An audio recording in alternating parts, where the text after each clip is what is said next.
그 남자 의사 선생님들은 군대를 가잖아요. 이제 공보위라고 가는데 그 공보위 커뮤니티에서 한번 인기가 있었던 글이 있어요. 남자 비뇨기과 선생님인데 들을 셀프로 하신 거예요.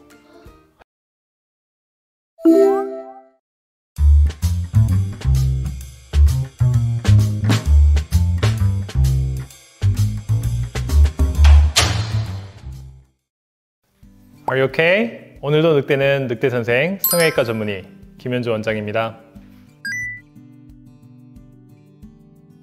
괴담썰보다는 사실 성형외과에서 이런 것까지 한다고? 라고 생각하는 부분들이 좀 있어요. 특히 대학병원 성형외과에서 일할 때인데 제가 대학병원에 있을 때 가장 많이 했던 게 뭘 것 같아요?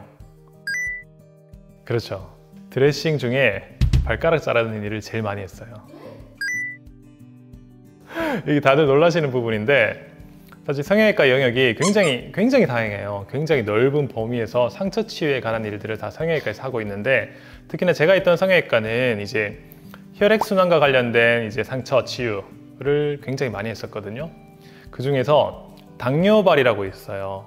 이제 당뇨 환자분들은 이제 당이 높게 올라가게 되면 그게 오랜 시간 지속되면 신경도 마비가 되고 그러면 상처가 생겨도 잘 모르는 경우가 있어요. 당이 높아지면 상처 치유가 더 더뎌지기도 하고 그래서 흔히 말하는 대로 발가락이 썩어서 오시는 분들이 꽤 있어요. 근데 그거를 그냥 놔두고 방치하고 이러다 보면은 이제 급격하게 진행을 하거든요. 그래서 보통 이제 대학병원에 오시는 분들은 발가락이 꽤나 진행한 상태로 내원하시게 돼요. 그러면 이제 새까맣게 딱딱한 숯덩어리처럼 변해서 오시는 분들이 있어요. 근데 그런 경우에는 그걸 놔두면은 절대로 낫지 않거든요. 그리고 점점 진행하고 그래서 그 썩은 부위를 절단을 해야 돼요.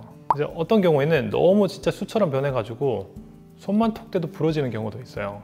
근데 이미 감각이 다 떨어져 있으시기 때문에 그런 경우에는 저희가 이제 드레싱 하는 과정 중에 매일매일 조금씩 정리하게 돼요. 전공의 때 사실 가장 많이 하는 일이 드레싱이에요. 드레싱. 환자분들의 드레싱을 직접 다 하는데 그 과정 중에 이제 썩은 부분들은 도려내고 새살이 차오를 수 있도록 계속 치유를 하는 거죠. 그래서 그 과정에서 발가락을 굉장히 많이 절단을 했었죠. 어떤 분들은 처음에 내원할 때는 10개 발가락을 다 가지고 오셨다가 퇴원하실 때는 한두 개만 살리고 나머지 가시는 분들도 있고 어떤 경우에는 일찍 오셔가지고 치원하고 치료하고 잘 돼서 빨리 10개 발가락 다 무사히 나가시는 분들도 있고 여러 가지 기구가 있는데 이제 론저라고 해가지고 벤치처럼 생긴 게 있어요. 그걸로 이제 괴사된 조직을 잘라내는 거죠. 그럼 이제 뼈 같은 부분도 진짜 그냥 으스러지거든요. 약간 밭동산 부러지듯이 그렇게 부러져요. 통증이 없어요. 환자분들 통증이 전혀 없으시고 감각이 전혀 없으시기 때문에 빨리 잘 잘라내는 게 중요하기 때문에 론저라든지 아니면 실제로 쓰는 톱 같은 걸로 잘라내고 치료하고 그랬던 기억이 있습니다. 피도 잘 안 나요. 그래서 피가 안 가기 때문에 괴사가 되는 거거든요. 그래서 저희가 드레싱을 하다가 이 사람 피가 너무 안 간다 그러면은 저희 혈관외과랑 이제 상의해가지고 혈관외과에서 실제로 피를 갈 수 있게 혈관을 뚫어주는 수술과 시술을 하고 저희가 치료를 하고 이렇게 계속 협진을 해서 진행을 하게 되죠. 성형외과가 사실 타과와의 협진이 굉장히 많은데 뭐 당뇨발이라든지 아니면 신장 이식한 분들처럼 이제 혈액이 순환이 안 좋고 몸에 만성염증이 있으신 분들 이런 분들은 내과, 외과와 협진을 굉장히 많이 하게 돼요. 사실 성형외과 들어가기 전에 이런 걸 할 거라고 전혀 생각을 못 하죠. 그래서 처음에 들어갔을 때는 뭐 맨날 드레싱만 해 라고 생각했다가 나중에는 드레싱을 하면서 내가 하는 시술로 인해서 낫는 게 직접 보이면은 그때부터 이제 조금 더 정성을 쏟게 되고 환자와 좀 친밀도가 유지가 되기도 하고 그러면서 이제 너도 발전하고 환자도 나아가고 이런 과정이 있는 것 같아요. 그래서 사실 누구나 마찬가지겠지만 그걸 처음 봤을 때 바로 받아들이기가 쉽지 않아요. 본인도 마찬가지고 치료하는 저도 마찬가지고 그 과정을 환자와 함께 해나가면서 서로 발전하고 나아가는 것 같아요. Are you okay? 또 생각나는 거라면은 성형외과에서 또 많이 하는 게 혓바닥 만드는 거였어요. 대학 때 많이 했던 게.